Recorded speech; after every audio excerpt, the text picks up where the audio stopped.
day 2. Eric's up top here, gonna hit a tarpon first cast. Right? He had the lucky stick yesterday, 2 tarpon in the first probably 20 minutes, and today we'll see if the luck continues. With a permit and a bonefish. You got it.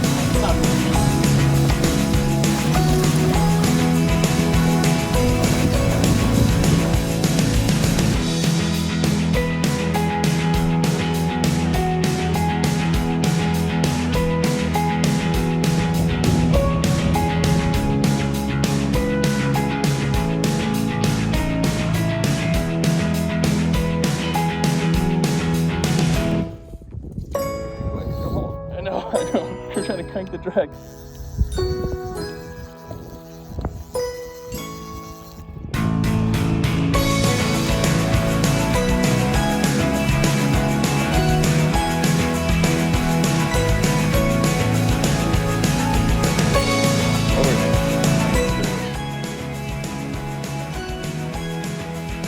Awesome.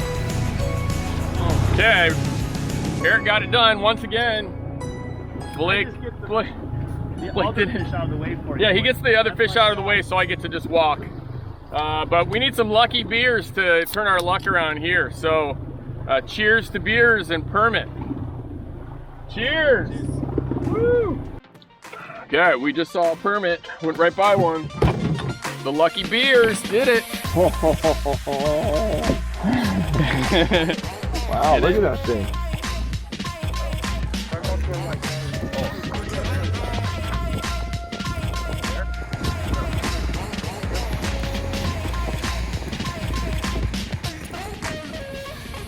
Okay, well today the conditions are a little rough. We got the sun out a little bit right now, but there's been a lot of clouds. It's been dark, so we've been doing a lot of blind casting for snapper, for tarpon, and we've actually found some.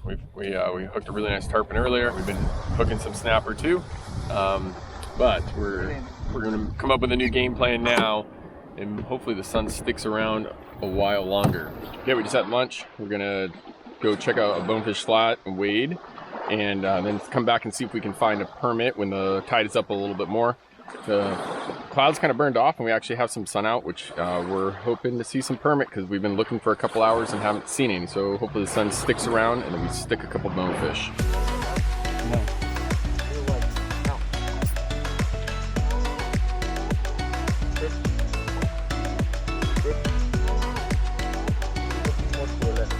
I think I got it now. Good. Stop. You got it.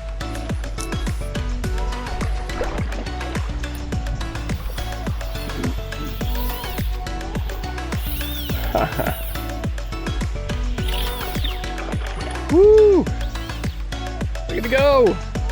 You see. On the edge, moving left. Yeah. Yeah. Coming to you, you see him? Yeah.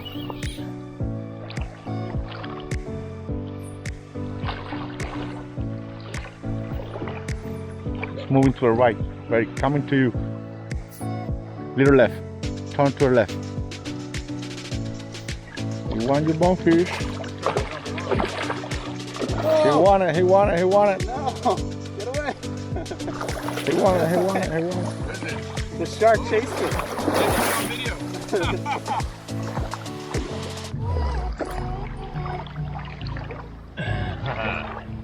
The permit quest is might be over, but right now I'm working hard here, making sure no birds poop on us up there. Rigo's working hard pulling the boat. Eric's slinging the intermediate line, looking for a tarpon or a snapper or a jack. He'll probably catch a permit on it though. But we actually had the sun this afternoon, which was great. We'll see. Rigo, you feeling good about tomorrow? Yeah. Okay, that means we're gonna catch fish. Look at the big over there. Oh, don't even mess with me. Oh, that one? The other one. Oh.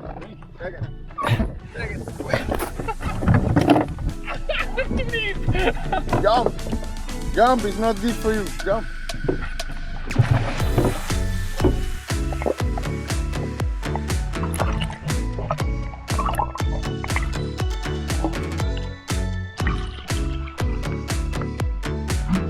First person that thought it was a good idea to eat these.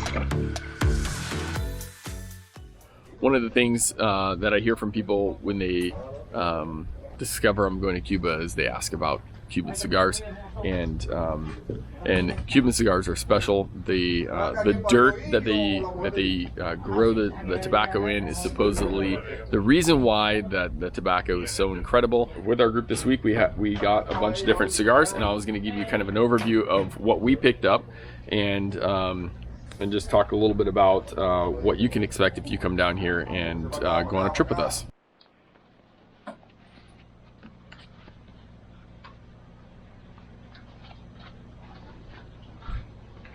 First thing I'll say is that there's a lot of different brands of cigars, and some of them are actually made in the same factories. So you could go to one factory in Cuba, they could be rolling several different brands right out of the same place, but they fold and cut differently, and there's different kind of, like, I guess, recipes for them.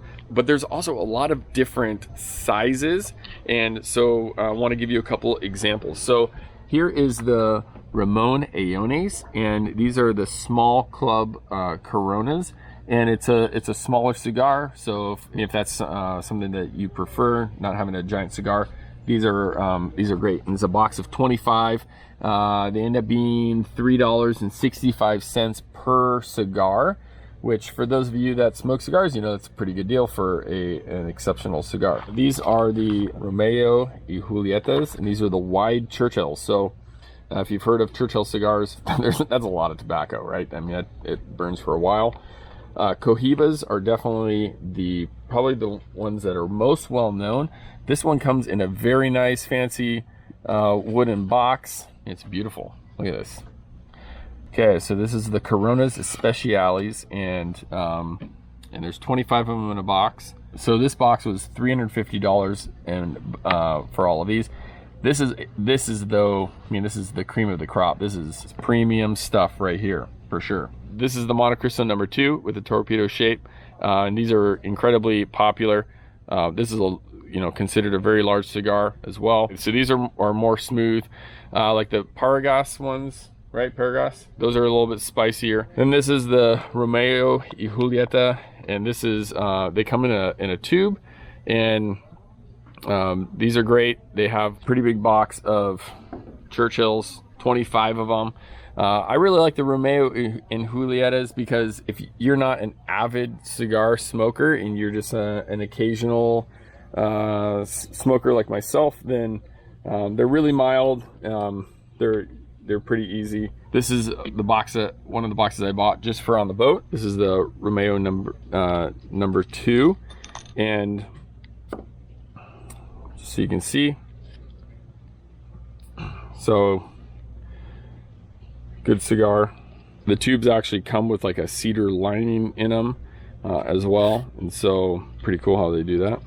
There's the kind of the overview of what we got. There's a lot of other different brands and different cigar styles and sizes that you can get. There's even stuff that is machine rolled instead of hand rolled, like the Guantanameras, but these are all hand rolled, and you can even take a tour in Havana at the Corona factory, or maybe I think there might be a couple other spots as well where you can actually see people rolling cigars right there in front of you. Usually you don't want to maybe necessarily buy the ones that are just freshly rolled, because part of the cigar process is aging them, and so they'll take all of these after they've been rolled at the factory, and they'll age them in one of their warehouses. And so one of the fun parts about coming to Cuba